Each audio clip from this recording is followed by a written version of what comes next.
G'day everyone, and welcome to Oz English Quick Fix. It's going to be quick, simple, and heaps of fun. Welcome. I want you to stop whatever you're doing. Sit down, close your eyes for a moment, take a deep breath, and ask yourself this simple question. Am I really living, or am I just existing? For so many of us, life has become a loop. We wake up, we drag ourselves to a job. We sit in traffic. We work for 8 hours. We sit in traffic again. We get home, and we are exhausted. And what do we do with that exhaustion? We collapse onto the sofa. We turn on the TV. We pick up our phones. We scroll, and scroll, and scroll. We watch other people live their lives on Instagram. We binge watch a series on Netflix. We consume, passively, until our eyes get heavy. And we fall asleep. And then we wake up, and we do it all over again. This is the life of existing. It's the life of a spectator. But there is another life. A life of building, a life of creating, a life of growing.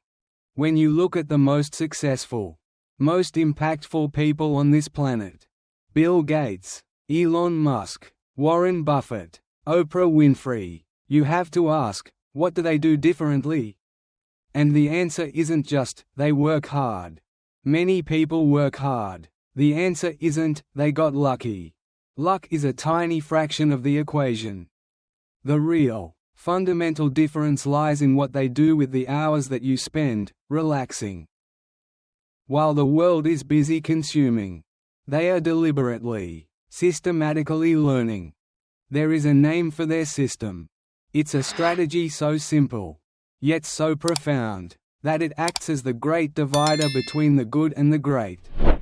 It's called the 5-hour rule. This concept, defined by Michael Simmons, is brutally simple. It is the practice of dedicating 1 hour every weekday, 5 hours per week, to the act of deliberate learning. This isn't a life hack. This is a fundamental shift in your identity. This is the decision to stop being a passive consumer and to become an active architect of your future. Today, we are not just going to talk about this rule. We are going to dismantle it. We are going to give you the blueprint. We will dissect the 3 core pillars that make this rule the most powerful engine for success ever created: read, reflect, and experiment. This isn't just another motivational video. This is an intervention. If you feel stuck, if you feel like you're falling behind, if you look in the mirror and don't recognize the person who had so many dreams, then this video is your wake-up call. It's time to stop being busy and start investing in your single greatest asset, your mind. Section 1, the first pillar, read. The 5-hour rule begins with the most fundamental act of learning, reading. But I need to be perfectly clear. When I say, read, I am not talking about scrolling through your Facebook feed. I am not talking about glancing at news headlines or reading celebrity gossip. That is not reading. That is just a more literate form of sedation. I am talking about deliberate reading. Deliberate reading is the act of consuming long-form content, books, in-depth articles, scientific papers, with the specific goal of understanding, internalizing, and acquiring new knowledge. The average person is a reactive reader. They read what's put in front of them. The world's most successful people are proactive readers. They have a reading strategy. Let's look at the titans. The most famous example, of course, is Warren Buffett. When asked about the key to his success, he famously pointed to a stack of nearby books and said, "Read 500 pages like this every day. That's how knowledge works. It builds up, like compound interest. All of you can do it. But I guarantee not many of you will do it." For decades, Buffett has spent up to 80% of his working day just reading. Think about that. He isn't trading stocks. He isn't in meetings. He is sitting, quietly, And reading. What is he reading? He's reading annual reports, financial statements, but he's also reading history, biographies, and science. He is building what his partner, Charlie Munger, called a lattice work of mental models. This is a critical concept. A mental model is a way of thinking about the world. A model from physics, like critical mass, can be applied to business. A model from biology, like evolution, can be applied to technology. Buffett isn't just reading to learn about finance. He's reading to understand how the world works. And by connecting ideas from different fields, he can see opportunities that no one else can, while everyone else is playing checkers. His reading has taught him to play 3D chess. Then, there is Bill Gates. Gates is a ferocious reader, famously consuming about 50 books a year. But his commitment goes even deeper. Twice a year, for his entire career, Gates has taken what he calls a think week. He goes away, alone, to a cabin in the woods. There is no internet, there are no meetings, there is no one to talk to. It is just him and a giant bag filled with books and research papers. For 7 straight days, he does nothing but read and think. What is he reading? He's not just reading about software. He's reading about climate change, global health, history, economics, and social structures. He is deliberately reading outside his area of expertise. This is how he maintains his edge. He is constantly downloading new mental models. He is connecting the dots between biology and technology, between social policy and economics.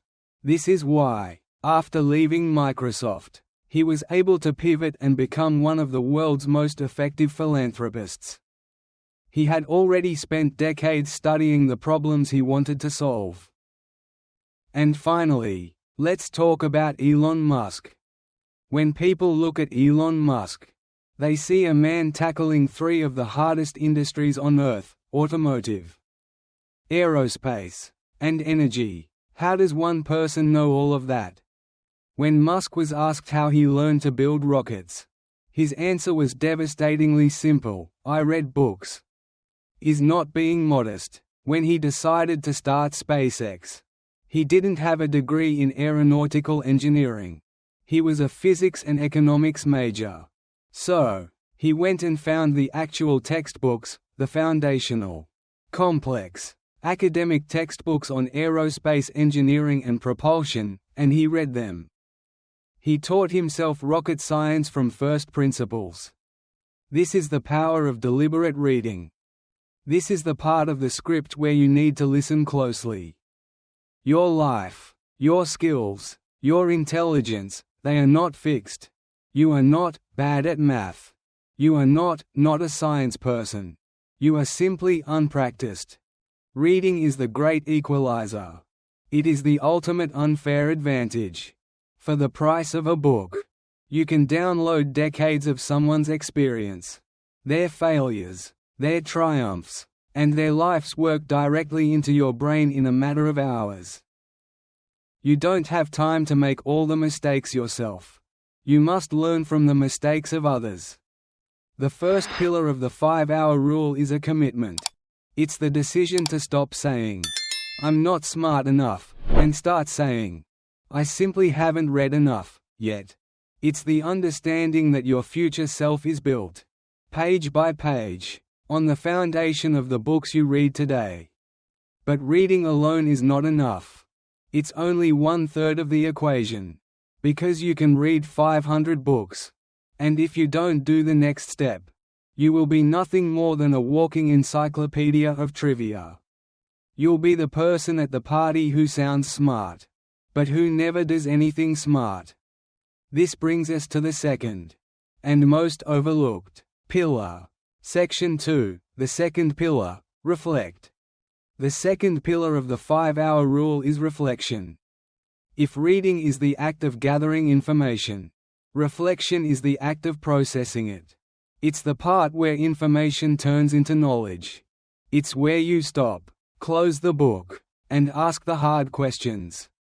We live in a society that is addicted to input. We are drowning in information. We have podcasts in our ears, 24-hour news on our screens, and the entire history of human knowledge in our pockets. We are constantly consuming. But we are starving for insight. We have become so afraid of being bored, so afraid of silence, that we have forgotten how to think. The moment we have a spare 30 seconds, in an elevator, in line for coffee, we pull out our phones. We rob ourselves of the micro moments of reflection that are necessary for real learning. The greatest minds in history understood this. Let's go back to Bill Gates' Think Week. He doesn't just read. His primary tools are a pen and a pad of paper. He reads, and then he writes. He takes copious notes. He synthesizes what is reading. He argues with the author. He connects an idea from a book on biology with a problem is facing in software. The writing is the reflection. He is forcing his brain to process the material, to make it his own.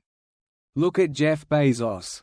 Bezos has famously, and intentionally, kept wandering time in his schedule.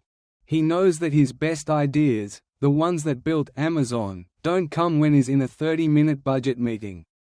They come during those open, unstructured, quiet blocks of time when his mind is free to roam, to connect, and to reflect. This is the missing link. Most people read a non-fiction book. They highlight a few passages. They put it back on the shelf. And they forget it within 2 weeks. Why? Because they never struggled with the material. They never integrated it. So, how do you practice reflection? It's simple, and it costs nothing. First, you build a journaling practice. This is not a Dear Diary about your feelings. This is a strategic journal. At the end of your 1-hour reading session, you take 10 minutes and you answer 3 questions. What are the key ideas I just learned? Force yourself to summarize them in your own words. If you can't explain it simply, you don't understand it. How does this connect to what I already know? Does this new idea challenge a belief you hold? Does it support another idea? This is where you build your lattice work of mental models. How can I use this? How can this information be applied to my life? My job? My problems? Can I design a small test? Second, you embrace active silence. This could be a long walk without a podcast. This could be a 15-minute commute with the radio off. This could be just sitting on your balcony with a cup of tea and your own thoughts. People like Oprah Winfrey and the late Steve Jobs were famous for their thinking walks. They understood that the brain needs downtime to consolidate information. It's in these moments of quiet that the aha moment strikes. If reading is the act of loading the gun, reflection is the act of aiming it. Without reflection, you're just firing informational bullets in random directions. With reflection, you become a sniper. You know what matters, why it matters, and where to apply pressure. You stop being a person who just knows a lot. And you become a person who understands. You become wise. But even that is not the end of the journey. You can read, you can reflect, and you can become the wisest person in the room, but the world doesn't pay you for what you know. It pays you for what you do. This leads us to the final, most crucial pillar, the one that separates the thinkers from the doers. Section 3, the third pillar, experiment. The third pillar of the 5-hour rule is experimentation.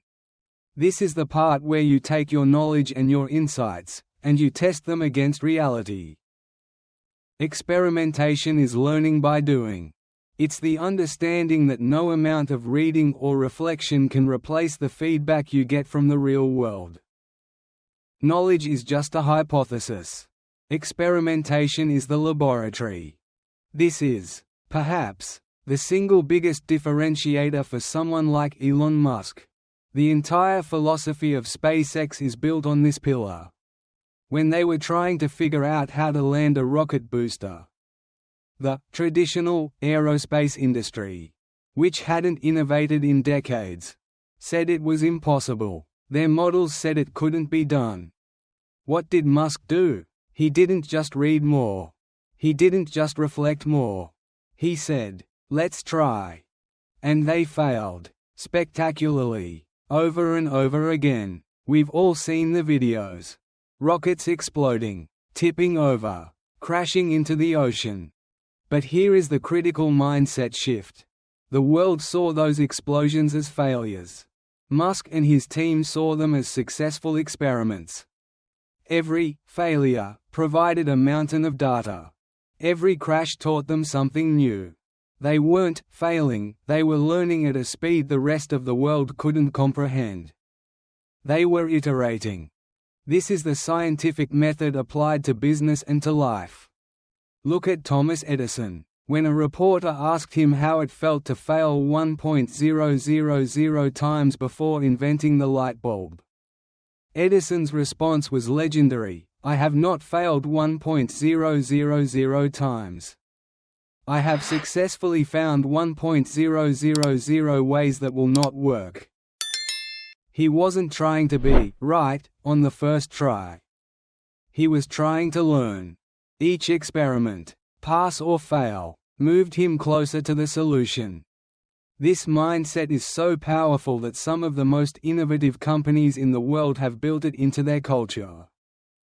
For years, Google was famous for its 20% time. This policy allowed employees to spend 20% of their paid work time, one full day a week, experimenting on projects that had nothing to do with their main job. What was the result of all this wasted time? This unproductive experimentation?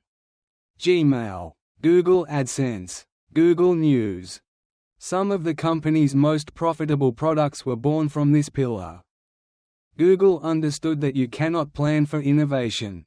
You must create the space for experimentation. Now, let's bring this back to you. You want to start a business. You've read 20 books on entrepreneurship, Pillar 1. You've journaled about your business plan for months, Pillar 2. But have you sold one thing? Have you built a simple landing page? Have you talked to 10 potential customers? Have you tried to make your first dollar?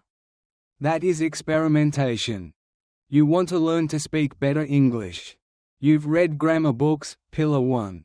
You've thought about what you want to say, Pillar 2. But have you spoken to a native speaker and felt the embarrassment of making a mistake? Have you recorded a 1-minute video of yourself and posted it? That is experimentation. Experimentation is where the rubber meets the road. It's where you get the only feedback that matters, reality. You will learn more in 1 hour of doing, and failing, than you will in 100 hours of reading about doing. Reading is cheap. Reflection is free. But experimentation has a cost. It costs you your ego. It costs you your fear of failure. It costs you your comfort. You are paying tuition to reality. And that cost, that fear, is why most people never ever get to this third pillar. Section 4, the anti-rule, why you aren't doing this. So, there it is, the 5-hour rule: read, reflect, experiment. It's simple, it's proven, it's the blueprint used by the most successful people in human history. And my question to you is, why aren't you doing it? I want you to be brutally honest with yourself. As you've been watching this, what is the voice in the back of your head saying? Let me guess. The number one excuse: I don't have time. I don't have time. This is, without a doubt, the single biggest, most destructive lie you tell yourself. You don't have time? Let's do the math. The average American watches over 3.5 hours of television per day. The average American spends another 2.5 hours on social media per day. That is 6 hours, every single day. That is 42 hours a week spent passively consuming, numbing your mind, and building someone else's dream. You have the time of 8 5-hour rules, and you have the audacity to say you are too busy. The busiest people on the planet, the Elon Musks, the Bill Gateses, the people running multiple multi-billion-dollar companies, they are finding 5 hours a week to learn. They are making the time. So let's stop lying. It's not a question of time. It's a question of priorities. You are not too busy. You are just prioritizing the short-term comfort of distraction over the long-term reward of growth. You are prioritizing existing over living. What's the second excuse? I'm finished with school. My learning days are over. This is the most dangerous mindset in the 21st century. You didn't graduate. You just stopped. The knowledge you acquired in college 5 or 10 years ago has a half-life. Half of what you learned is already obsolete. The industry you're in is being disrupted by AI, by globalization, by new technologies right now. If you are not actively learning every single day, you are not standing still. You are actively and rapidly falling behind. You are becoming a dinosaur. You are making yourself irrelevant. And you're doing it voluntarily. All because you decided you were done learning. The 5-hour rule isn't just for getting ahead. In today's world, it's the bare minimum for staying in the game. And that brings us to the third, most honest excuse, the one buried underneath the others. The fear of experimenting, the fear of failure. This is the real one, isn't it? You don't read, because if you learn something new, you might feel obligated to do something about it. You don't reflect, because if you're honest with yourself, you'll have to admit you're not living up to your potential. And you definitely don't experiment. Because, what if you try? What if you really try, and you fail? What if you start that business and it goes bankrupt? What if you post that video and get 0 views? What if you apply for that dream job and they reject you? What if people laugh at you? Our school system trained us perfectly for this paralysis. It taught us that F is for failure. It taught us that the goal is to get 100% on the test. It taught us that making a mistake is the worst possible outcome. But in the real world, the only way to win is to make mistakes. In the real world, F doesn't stand for failure. It stands for feedback. The person who tries and fails is infinitely superior to the person who sits on the sidelines, too afraid to get in the game, and criticizes the person in the arena. You are terrified of looking stupid for 30 seconds. And so, you are choosing to be average for the rest of your life. Your comfort zone, that warm, safe place where you're scrolling on your phone, it's not a sanctuary. It is a cage. And every day you choose it, the bars get a little bit stronger. Section 5, your choice, the conclusion. Music becomes motivational, inspiring, but still serious. So, this is it. This is the moment of truth. The gap between who you are today and who you want to be, it's not a gap of talent. It's not a gap of luck. It's a gap of process. That gap is bridged by one thing, the 5-hour rule. It's the daily decision to choose growth over comfort. It's the discipline to read when you'd rather watch. It's the courage to reflect when you'd rather be distracted. And it's the audacity to experiment when you'd rather be safe. You want to change your life. You want to speak better English. You want to earn more money. You want to become confident, powerful, successful. Then you must do the work. And I am not going to tell you to start tomorrow. Tomorrow is the lie that has stolen more dreams than any other word in the human language. Tomorrow is where your potential goes to die. I am challenging you to start tonight. Just 1 hour. That's all I ask. Find 1 hour tonight. Turn off the television. Put your phone in another room. Silence the world. And for 20 minutes, read. Find a book you've been meaning to finish. Find a long-form article about your industry. Just 20 minutes of focused, deliberate reading. Then, for the next 20 minutes, reflect. Close your eyes. Open a notebook. Ask the 3 questions. What did I learn? How does it connect? How can I use it? And for the final 20 minutes, experiment. Plan 1. Small, tiny experiment for tomorrow. Just one. Maybe it's sending that one email you've been afraid to send.